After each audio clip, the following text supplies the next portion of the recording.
Howdy friends, welcome to Ride Review. Today we are checking out the Mod Black 3. This is made by Mod Bikes. They are based down in Austin, Texas, and this is a full suspension adventure electric bike. Class 3, so you can get up to 28 miles per hour. It's got torque sensing pedal assist. It's got a throttle if you're not feeling like pedaling.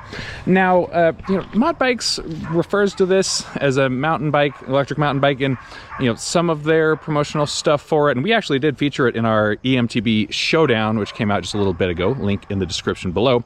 But this isn't exactly a mountain bike, not technically. I really think it's more of a just like adventure, off-road electric bike. Now let me talk a little bit about why it's not technically a true MTB. One thing is it's a little bit too powerful. We've got a 750 watt rear hub motor back here. We've got a throttle up here on the right grip.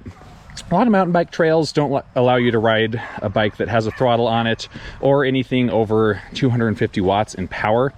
So just from how darn powerful this bike is alone is going to limit access to a lot of trails. It's also just quite heavy. It weighs around 75 pounds with the battery installed. And then, if you're carrying some stuff on the rack, it's going to weigh even more. Plus having the rear hub motor isn't ideal for mountain bikes to really get, maximum performance for a mountain bike. You want to have a mid-drive so it can get a gearing advantage by using the pedaling drivetrain. Then you don't have all the weight in the rear wheel back there if you're going off jumps. So all that said, if you're looking for a true EMTB, you would probably want to look elsewhere. But if you're looking for a bike that can handle any trail you throw at it and also do a little bit of working in between, this is a great pick. Because unlike most electric mountain bikes, check it out, we've got a rear rack and it is compatible with Mod Bikes accessories. They have this patented snap-on thing for quickly snapping accessories on and off of the rear rack. So if you you want something you can have some fun with, but maybe you're going to use it for occasional commuting, running errands around town, what have you, then here you go. There's no fenders, you may notice, no fenders on the front. The rack's going to kind of do the job of a fender, although the bottom of the rack's going to get really dirty if you're riding in rain and mud, of course. You can add some, fenders are very easy to add. They have the standard mount point here where the light's mounted, so it'd be very cheap and easy to add a front fender if you are going to be using this, in the city a lot. Maybe you're riding in rain and want that extra protection. Another accessory thing that's pretty fun about this, most electric mountain bikes, you wouldn't get these extras. We've got the lights on here, integrated headlight, integrated tail light that has brake activation, and you can actually pair the bike with a Lumos smart helmet. So I've got one here. This is a helmet that has lights on the front and on the rear. Now, if you have this paired with the bike's display, then when you use your turn signals on the control pad, it will also activate the turn signals on the helmet. So that's a really, really nice touch to just a little bit of extra safety. Having lights up on your helmet is a lot easier for people to see than when they're down low on the back of the bike. So every little bit of extra visibility helps keep you that much safer on the road. Okay, let's run through the components here on the Mod Black 3. So it's full suspension and it feels awesome to ride on. So up front, you've got a Mozo suspension fork. This is a spring fork, so you've got your preload over here on one side, lockout on the other. Now for the frame suspension, we have got the Exaform A5. This is an air shock right here, which has its pros and cons. Air is lighter weight typically than coil, can be a little bit higher performing, but on the flip side, it can be kind of annoying to get it set just right. If the air pressure is not right in here, then you have to unscrew this, and it's pretty much impossible to let out just a little bit of air. There's hardly any air in there really.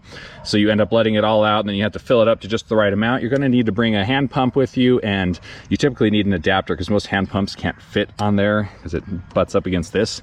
So getting it dialed in can be a little finicky, but once it's there, it feels great. And having it be full suspension really just expands what kind of riding you can do.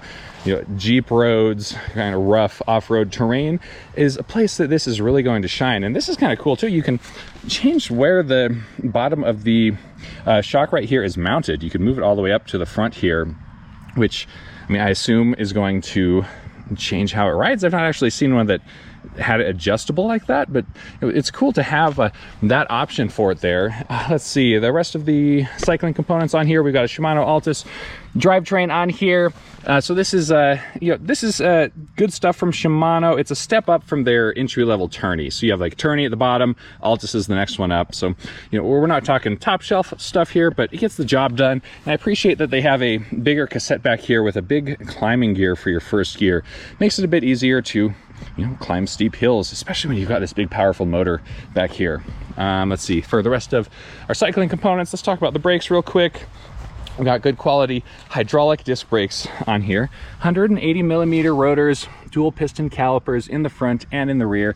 So these provide excellent stopping power. They have motor inhibitors built in as well. So when you're squeezing on those squeezing on the levers, rather than it's going to kill power to the motor. That way you're never accidentally fighting the motor if maybe you forgot that you had the throttle still hold down or something like that. And then it is trigger shifters up here too, which are nice and satisfying, nice and clicky clacky. I like these a lot better than the thumb or twist shifters that you see on some electric bikes. Okay. Oh, and the tires too. Let's these are 27.5 by 3 inch, so they're not fat tires, but they're kind of next door to it. These are my favorite tire size, honestly, the 3-inch wide ones. They feel much lighter and nimble than a fat tire does, but you still kind of get the best of both worlds. They're wide enough that you can ride on softer terrain for the most part. Maybe not soft sand at the beach, but medium to hard pack sand, sure. A little bit of snow. They off-road very well. They're nice and knobby. And then let's talk about the electronics on here. So we have mentioned the motor already. This is a 750 watt motor back here in the rear, peaking at right about 1,000 watts. And you can see they've even got the branding on it, Mod Drive, and it's such a low profile one too. I mean, typically for rear hub motors that are this powerful, they're a lot fatter, and this is just it's nice and slim. It's a little bit loud, I guess I would say average amount of volume for a hub motor. Now that is powered by the battery, which is just very sneakily hidden in the down tube down here, and just with everything black on the bike, it just blends in really nicely. Definitely a bike that is not going to stick out as an electric bike unless you look closely, maybe know what you're looking for. 720 watt hours for this battery, and it is UL certified. Now the charging port is right up here, which is a great placement for it. Actually, a lot of companies, you'll see they put the charging port somewhere down here, which is not great because you can get it tangled up with the pedals if you have to move the bike while you're charging it.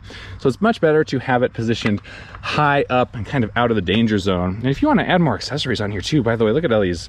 We got these bosses or mount points all over the place. You want to put on a water bottle holder, maybe like a frame bag, lots of options. Let's run through the cockpit here. So one thing I do want to point out cockpit wise is that the right side over here is a little bit crowded. So you've got your thumb throttle right here, and then you've also got your shifters, your trigger shifters, just kind of all right in the same place.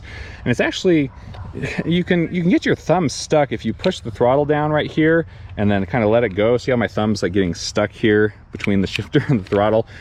So that is not ideal. And if you're trying to shift gears and also be using the throttle, it's just, there's a little bit too much going on right there. Now, having the throttle on the right is what will feel more natural, especially to people that ride motorcycles, right-hand throttle.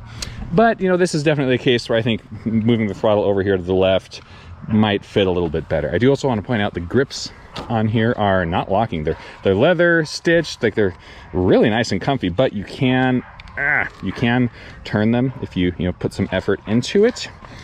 So I mean, you'll have to kind of just see how it is. If you're doing a lot of like really aggressive trail riding where you're standing up and pushing onto the bars, that might get annoying, so you might want to invest in some locking ones, but just try it out, see how it works for you. You do have the flick bell over here on the left. We're going to now fire up the display. This is a color display, and it's reasonably bright. It might be a little bit hard to see if you're in sunlight and wearing polarized sunglasses, but for just kind of average brightness, we're in the shade right now, so we can actually see it very nicely on the camera, which isn't always the case.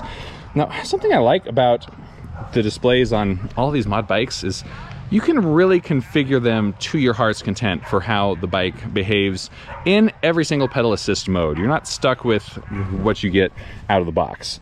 So, you know, right now it says we're in off, but we can bump this up, and there's a bunch of different modes for our assist level, which does also control how powerful the throttle is. So we can go up to fit, eco, cargo, sport, and all the way up to turbo. That's the highest one.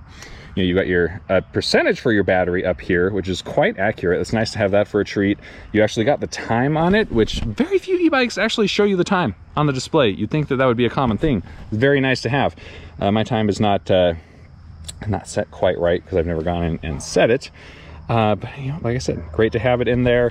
Okay, let's jump in here to the settings. Hold down plus and minus to get into your settings. Now, you can clear your data for your trip timer, and then you can do, I mean, let's go into the setup. This is where there's most of the stuff is. You can have the headlights turn on automatically, adjusting the riding modes. This is what I was talking about. So for assist level fit, which is just the first, like the lowest assist level, I can set my speed limit, whether or not the throttle is active. I can set the current, I can set the slow start, I can set the sensitivity. I can control all of this stuff for every single assist level. So you get, you know, 5 of those to work with. So if you want to dial this in exactly to your heart's content, and like, oh, for this level I want the throttle, and for that one I don't, and this one feels too slow so I want to bump it up, go wild. You can customize it however you like. I found that the way that they have it set out of the box seems to work pretty well. But you know, everyone's got their different preferences. Here's where you'd go to pair your Lumos smart helmet if you have one. Change your brightness, automatically power off. You can change the time. Let's come back out. System info. Oh, that's interesting. It says 26-inch wheels, but I definitely have 27s, but it doesn't look like I can change anything in here. And then there's this bit here for connect to app. I don't know that there actually is an app, because you can pair directly with the helmet itself without having to go through an app, which is really nice. I looked to see if they had a Mod Bikes app. I didn't see one. I think it's just because of this particular display they're using, is my guess. So, okay, there we go. We're back out here. If you want to turn your lights on, that is hold down the plus right here. You get the little light indicator. And then, well, that didn't work, did it? Hello? Maybe this thing isn't plugged in properly. Let's see. Ooh, yeah. One of the pins in here is bent, which that's definitely on me. I must have not put it together right. Let's see if I can bend that back out. Well, unfortunately, I don't have any tools with me I can use to straighten out the pin for the headlight. But we can see, hey, check it out. We've got the rear light back here. I'm gonna squeeze the brake lever. See that brake light activation. Here is a quick look at the fit for the Mod Black 3. Now this, it's only in one frame size, and it's, you know, medium to large people, I would say. I think on their website they say anywhere from 5'4" to up to 7'1". I'm gonna actually, here, I'm gonna raise the seat up to the maximum height. I'm pretty tall. I'm 6'3" tall. Weigh about 190 pounds. Let's bring this around right here. So this is a pretty good feel and fit for me. You know, I can't fully extend my legs, but pretty darn close.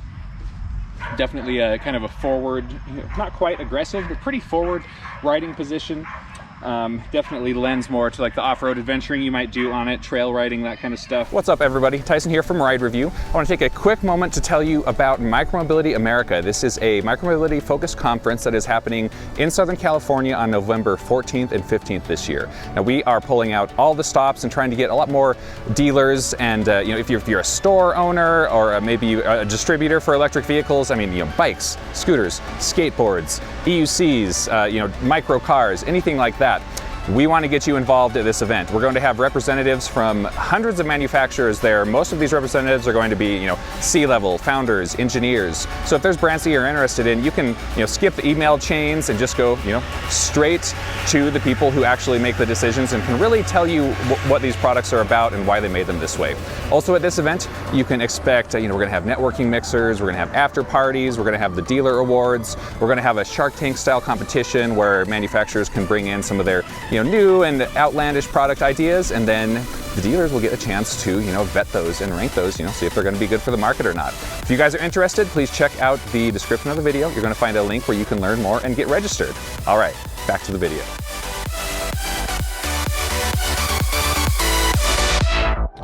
Oh, here, you want to see what the helmet looks like? Here it is in action. Like I said, I like it quite a bit. So we're going to do a little bit of ride testing here. I just want to demo some stuff on the street for the, the different levels, the responsiveness of the torque sensor, etc. To really see this put to the use in terms of ride test, then be sure and check out this video where we really put it through the ringer in our EMTB showdown and see how it does off-road. But for now, I'm going to just jump on here, do a little bit of riding. I've got it in fit right now, which is the starting out, like it's the lowest assist level. So, I'm getting just a little bit. I can hear the motor going on back there, just a little bit though. It's pretty tame. So this, this is kind of the mode for, you want to get some exercise, but have a little bit of help. It gives you basically just enough help to kind of cancel out the weight of the bike,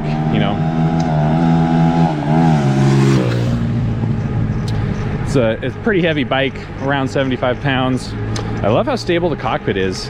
Very easy to ride no-handed. Yeah, we're even bopping over speed bumps here, no problem. Now, it's worth noting that the throttle is linked to the pedal assist level. So while we're down here riding in fit, if I hit the throttle, then we can only go about 11, 12 miles per hour. It won't go any faster than this. That is one thing I noted in the display, is that I couldn't find a way to unlink these two so you get full throttle in any assist level, which is actually a change I would probably like to make, just so that you can kind of have it there as a full throttle override. That way, if you need a boost of speed, you can just hit the throttle instead of, the way it is right now. If I wanted that burst of speed, I would first have to come over here and bump it up, into turbo or whatever, and then I can hit the throttle, get a bunch of juice.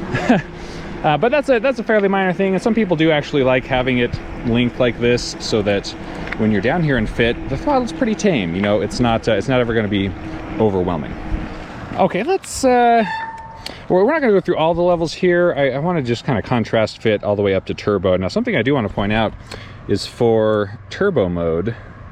I come in here to the settings, adjust riding modes, bump it all the way up to turbo. I actually set the current for it to 25 amps, but by default, the current is only at 22 amps. So higher amperage, more power, which, so it's kind of cool that you can actually get a little bit beyond what it has available in there. I also have the speed limit set to 32, which makes it not technically street legal. Class 3 should be cut off at at 28 miles per hour. So that's something to be mindful of. If you're riding off-road on Jeep roads or something, you can go crazy here, but around town you might want to dial it back. But for today's demo, we're gonna have it cranked up. Okay, how do we get back out of here? So let's see, let's just crank it all the way up into turbo, and then we're gonna do the throttle first. So I'm just gonna hammer on the throttle from a dead stop. We'll see how we can do. I really like the roll-on of power in this mode. It's because of that slow start thing in the display. When you hit it from a dead stop, it kind of eases into it. It's not going to be jarring. Now, as you can see, the throttle has cut off at 22 miles per hour. Now, this is part of keeping this bike as street legal as possible. Even though we set the speed limit to 32, the throttle only gets us to 22. Really, it's supposed to cut us off at 20 miles per hour, but this is close enough. Even a class 3 electric bike, the throttle is not supposed to get you up over 20 miles per hour. Now, regulations do vary depending on where you live, but that's the most common one. So Mod Bikes is doing the right thing here with that setting. If we want to really go fast, then that's when we're going to use the pedal assist. So let's turn around here and give that a go. We'll do a little top speed run here first.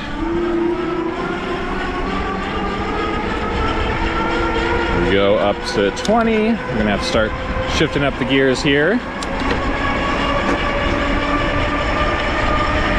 There's 25, 26, 27, 28, 29, 30.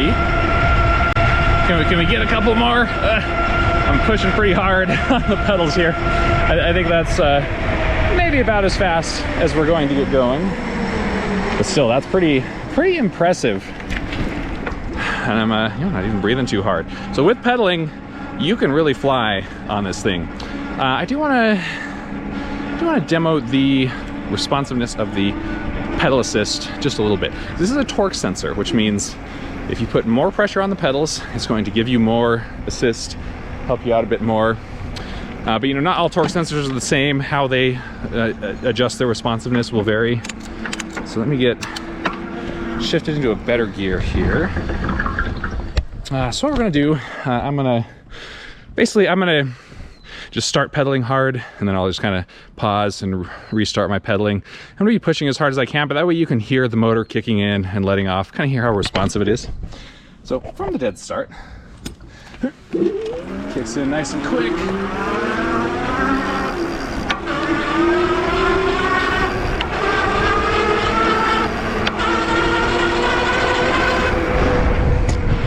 That's pretty solid, especially on the start. Right when I start pedaling, kicks in pretty much instantly. There's maybe a hair of a delay on the tail end when I stop pedaling. It doesn't really matter as much on then, and I mean that was what, like less than a quarter of a second for sure. But pretty solid performance from it. And the nice thing about it is if you pedal lightly, you just get a little bit of help. This helps the riding to feel just a lot more dynamic and engaging. So, you know, check this out. Here I am pedaling very lightly, and the motor is just barely activated. You can barely even hear it. If I push a little bit harder, get some more. If I really put some effort into it, that's when we get our, kind of our maximum assist. So when you're really pedaling hard. Now I like torque sensors. Most people do, because you get that dynamic, engaging stuff. It's just a more satisfying of a ride experience. Alrighty, my friends, that is it for today's video. Now, as I mentioned before, we really put this bike through the ringer with a lot of off-road riding testing in one of our other videos, which is linked in the description below. So be sure to check that out to really see this in action in the environment that it's meant to be ridden on. Overall, I'm a big fan of the bike. I think it's a blast to ride, and especially if you're have some Jeep trails, random off-road exploring, that kind of stuff to go to, that is where it is really going to shine. If you have any questions about this bike, please let me know down in the comment section, and I will get back to you as soon as I can. Thanks for coming along on today's ride, guys. Stay safe out there, and I'll catch you in the next one.